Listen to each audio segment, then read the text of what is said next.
In 1834, an angry mob descended on a church, intent on breaking up a gathering that included Lewis and Arthur Tappan.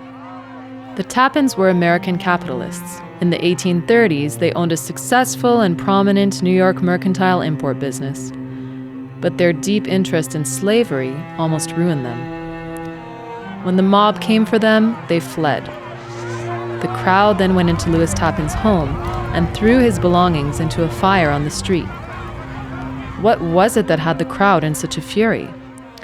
Well, the Tappan Brothers, the epitome of American capitalism and entrepreneurship, were deeply interested in slavery because they were determined to bring it to an end.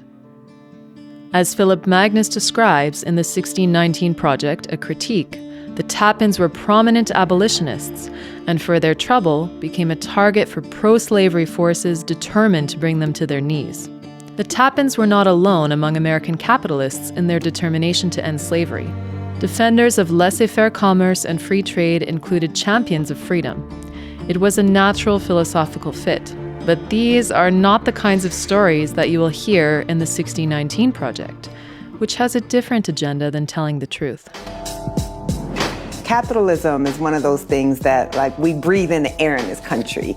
But I don't feel like most of us actually know what capitalism means. Maybe they are just confused. After all, we live in a time of political upheaval. In our present day, free market capitalism is in retreat. Big business, once thought to be champions of free markets and social prosperity, have colluded with government forces to create an economy dominated not by capitalism, but by corporatism. Corporatism is not capitalism. In America, commercial relationships are not solely determined by market forces. Far from it. Instead, AIER's Samuel Gregg explains, in its place is a rapidly accelerating partnership of technocratic government and powerful corporate elites that control an ever greater proportion of economic activity. Corporatism is an economic and political system in which commerce is not driven by open competition. Instead, private property and competition are integrated into legal structures that enable governments to coordinate the activities of businesses, unions, and other organizations towards the realization of political and social objectives. This enables governments to favor, protect, subsidize, and benefit the business interests with which they're acting in concert. No wonder Nicole Hannah-Jones, the architect of the 1619 Project, is confused. America prides itself on being an exceptionally free and prosperous nation, built on individual liberty and a brand of capitalism that we are taught makes the American economic system the greatest in the world. But the truth is, we live in a country rife with inequality, one defined as much by its poverty as by its prosperity. In the last few years, the pandemic made that harsh reality glaringly clear. But wait. Let's back up a little. The 1619 Project is not entirely wrong about the problems in this country. America is the most successful, wealthiest, most enterprising country in history. But its prosperity is no longer assured. Many people are having a tough time. People can no longer assume that they will be better off in the future than they or their parents were in the past. Power and economic might are concentrated in a few hands. Its institutions seem corrupted and in decline. It used to be that America was the land of opportunity.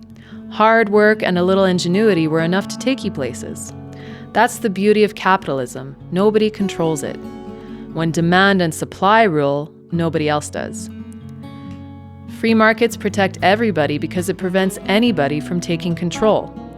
No one can fix prices, limit supply, dictate the terms of employment, or restrict competition. True capitalism means freedom and opportunity for everyone. So what's happened to America? Put simply, we are giving up on capitalism. Big corporations have become entangled in the arms of big government. There's favoritism, gatekeeping, revolving doors, pork barreling, and all kinds of funny business.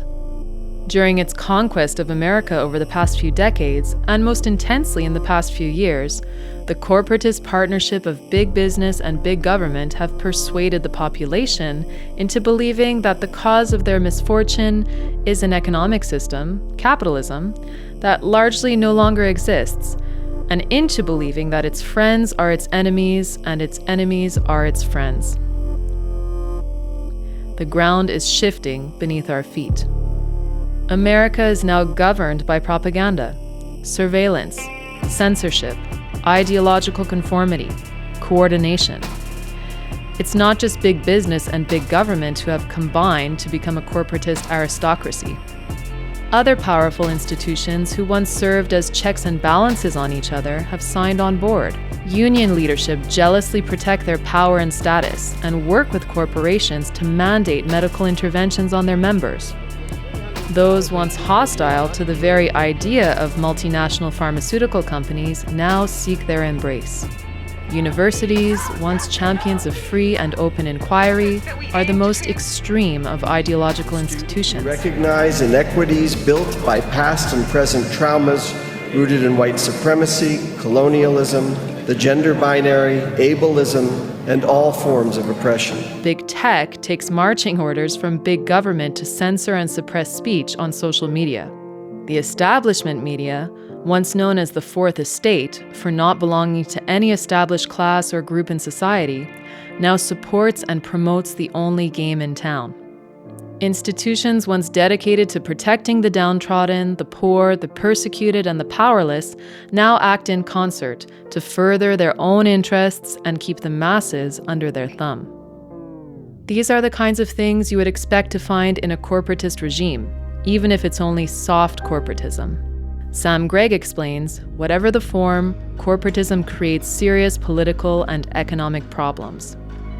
And what kind of a political ideology is corporatism? The most notorious corporatist regimes were the fascist ones, like Mussolini's Italy. As Hayek eloquently described in The Road to Serfdom, everyone who has watched the growth of these movements in Italy or in Germany has been struck by the number of leading men from Mussolini downward who began as socialists and ended as fascists or Nazis. Few are ready to recognize that the rise of fascism and Nazism was not a reaction against the socialist trends of the preceding period, but a necessary outcome of those tendencies. Nicole Hannah-Jones commits the same fundamental error as so many others. Capitalism is designed to exploit labor and human beings.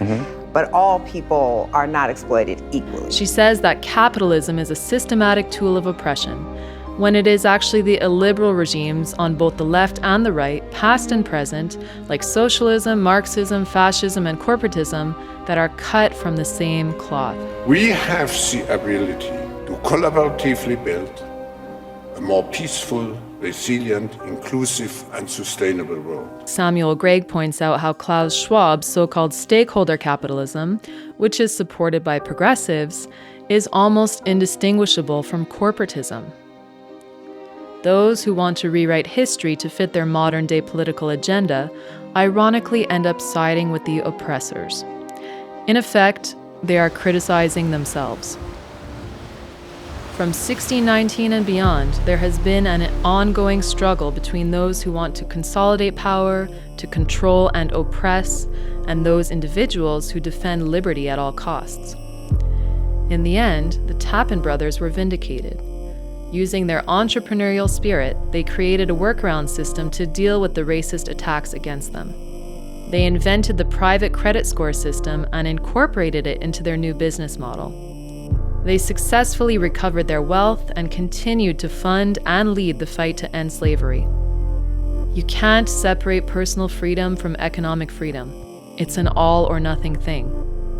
Those who practice the philosophy of freedom, like the Tappan Brothers, have always been the true champions of freedom.